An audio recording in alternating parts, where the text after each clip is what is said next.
Кайрадан футбол жөнүндө сүйлөшөлү. Эмне болуп атат бул футбол дүйнөсү? Футбол дүйнөсү жакшы. Ал мурункудай эле эң популярдуу спорт түрү бойдон калууда дүйнө жүзүндө. Бирок азыр деген футбол проблемасы бар. Азыркы ушул учурда ал коронавирус Европада. Чынында быйыл ушул бир кызык ситуация болду футбол дүйнөсүндө. Быйыл өзү Европа чемпионаты өткөрүлүп жаткандан бери 60 жыл болгон. Ошол 60 жылдык Европа чемпионатынын юбилейине карата Европанын 12 шаарында чемпионат болмок. Мурункудай бир мамлекетте эмес, 12 шаарында. Ошол Европанын түндүк, түштүк, батыш чыгышында ошо Баку, Будапешт, Лондон, Валенсия, Санкт-Петербург ушул чоң шаарларда стадиондордо чемпионат болмок. Жана ошол азыр деген коронавирус болуп, карантин болуп жаткандыктан ошол Европа чемпионаты эгер мындан да коронавирус күчтөнүп кетсе, ал ошол таптакырдын отмена болгон турат. Себеби деген ошол футболдо күйөрмандар бүт өзүнүн курам командасын колдоп, Будапешттен кайра Бакуга учуп, Бакудан Санкт-Петербург жүрүп, ушундай коронавирусту мурункудан да таратып жиберген ушундай кызык ситуация болду. Ошол көбүнчө азыр мисалы УЕФАнын президенти азыр Александр Чеферин деген таптакыр бир жумадан бери интервью бербей калган журналисттерге. Себеби ушул суроону берет деп коркуп атат ал ичинен. Ошон үчүн мындай жөн гана отмазка болуп жүрөт азыр. Ошол эң негизи жаңылык ушул футболдо азыр. Футболдо азыр чыгып келаткан жылдыз эң күчтүүсү ким ал жаштардан? Норвегиялык бир жаш чабуулчу бар. Ал борбордук форвард. Мындай форвард деген бул ошол англис тилинде looking forward деген бар. Смотреть внимание деген сөз. Туура которгондо форвард деген мындай атаандаштардын вниманиясын өзүнө бүт баягындай көңүлүн өзүнө буруп турган футболчуну ошол айтат. Эң чабуулда эң көп аралашкан футболчу форвард. Атаандаштардын коргоочулардын көңүлүн алып турат өзүнө. Ошол норвегиялык жаш форвард бар, ошо Эрлинг Браут Холланд деген. Ал чынында өтө эле таланттуу. Ал алгач Red Bull деген бренд бар, ошол Австрия Зальцбург деген клуб, Red Bull Зальцбург деген клуб ачкан. Ошол клубтан чыгып, ал алгач Чемпиондор лигасында групповой этапта эле ал 6 гол киргизди. Азыр кайсы командада ойнойт? Азыр ал Боруссия Дортмундга өттү. Чында ал бардык жагынан таланттуу. Анын бою 195 сантиметр болгон бирок 2001 жылкы менден бир жашка чоң бала ошондой. Азыркы мындай эң мындай орусча айтканда совершенный новый тип мындай.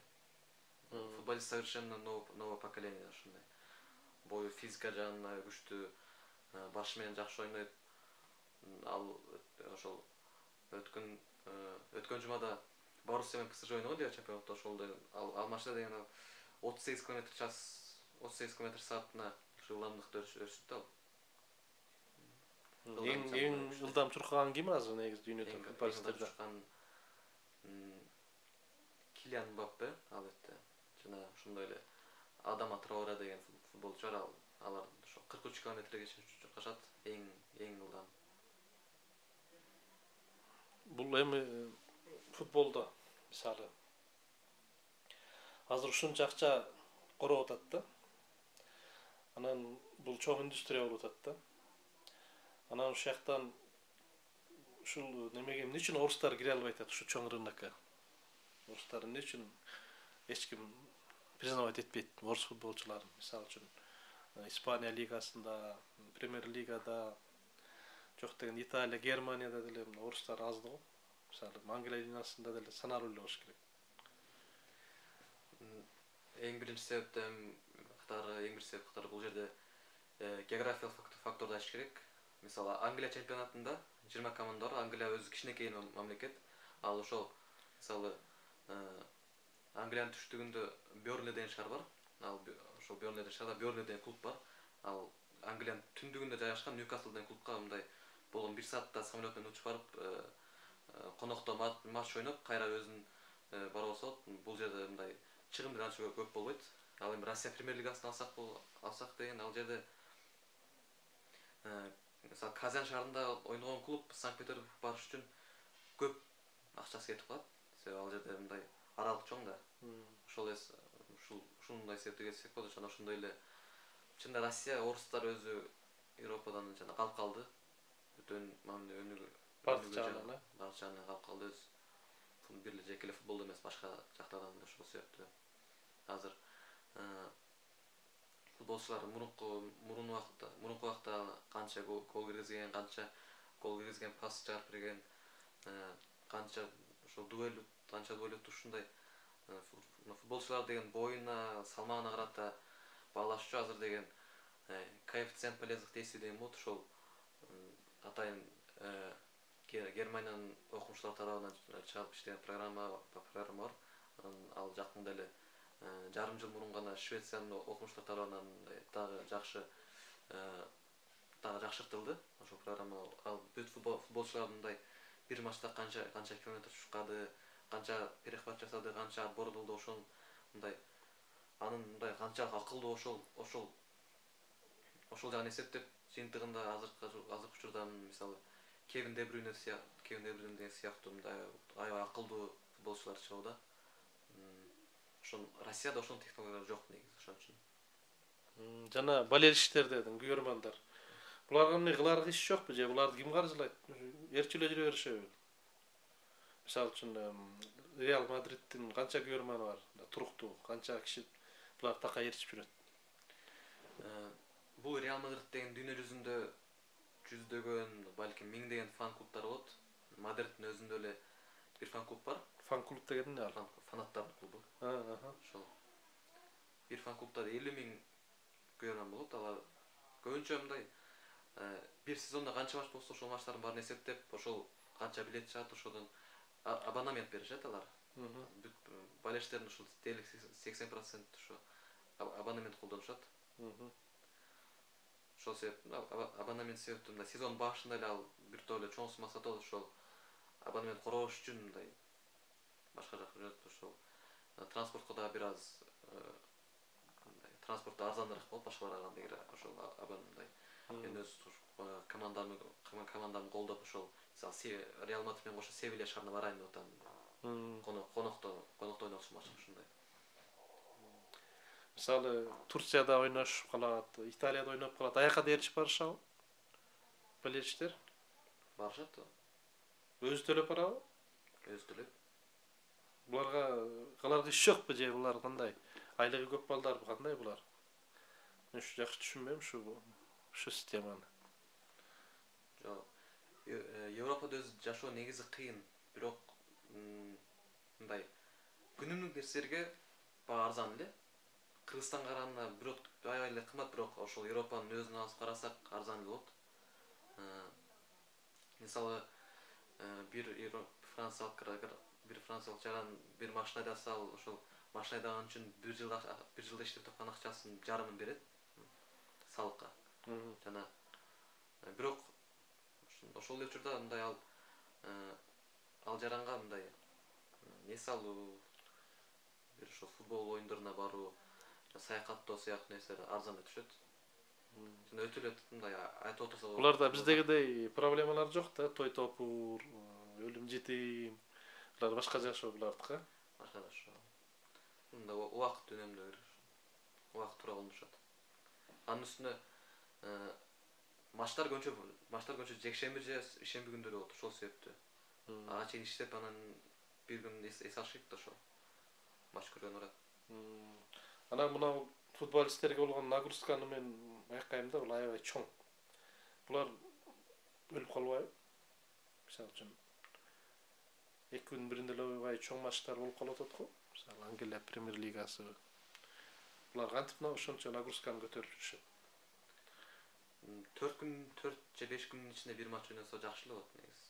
Бул нагрузка эле эсептелбейт. 2 же 3 күндө ойносо ошол чын мындай нагрузка эсептелет. Жана футболист ошол эки күнүн биринде эле матч ойной берсе травмалык калышы мүмкүн, жаракат. Ушул нерсени алдын алыш үчүн азыркы топ тренерлер Юрген Клоп, Пеп Гвардиола сыяктуу, Зидан сыяктуу тренерлер мындай. Азыр дейм мисалы бир командада 11 оюнчу болуш керек. Мындай эки команда болуш керек, эки негизги команда. Негизги команда татыкталган бир 25 футболист болуш керек. Ошол 25 футболист болсо, сезон аягына чейин ойносо болот негизичи. Мисалы деген Манчестер Ситиде Манчестер Ситинин мындай азыр дүйнөдө мындай ушул эң футболчулар күчтүү клуб Манчестер Сити өзү. Анын тренери Пеп Гвардиола болсо, анын 30 футболисти бар.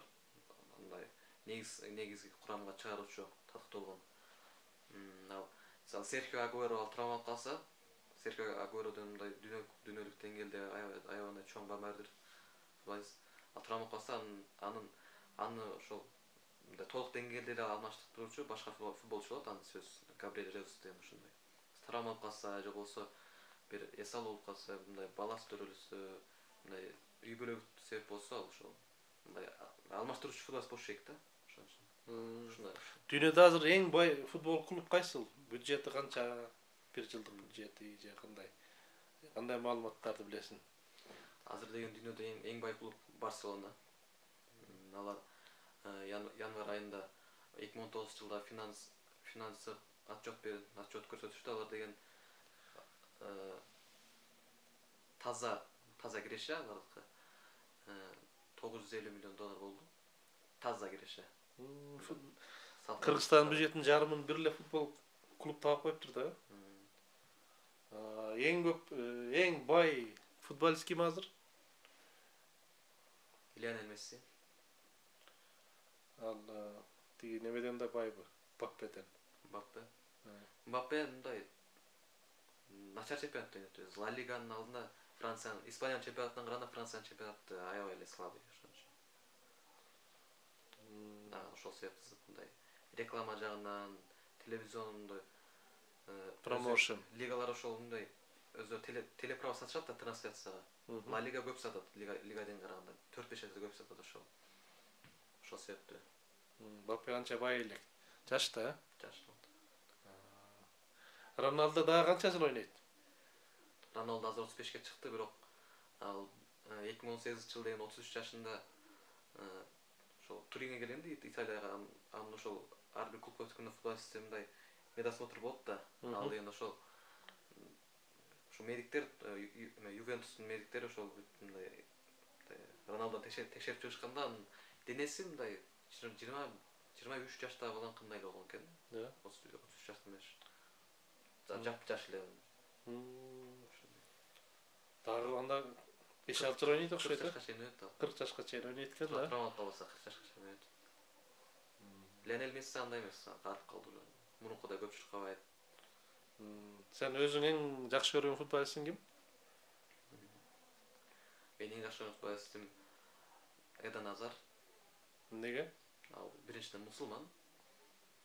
Ал өз Бельгия курамасында ойнойт. Дүйнөдө топ 5 эң күчтүү футболчулардын арасына кирет жана ал өз түпкү теги Аравиядан, ал өз Эден деген сөз араб тилинде адым деген сөз бар, ал бейиш. Ушул европалыктар мындай Эден деген сөз бул бейиш деген сөз да, европалыктардын өзүндө ошондой өзгөрүп келген. Ошол Азар деген бул Хазард деген сөз бар го, англисче ошол апасайс деген фамилиясы да жакты. Хазард деп жазат фамилиясы, ошол Хазард деген англис тилинде апасайс, ал ошол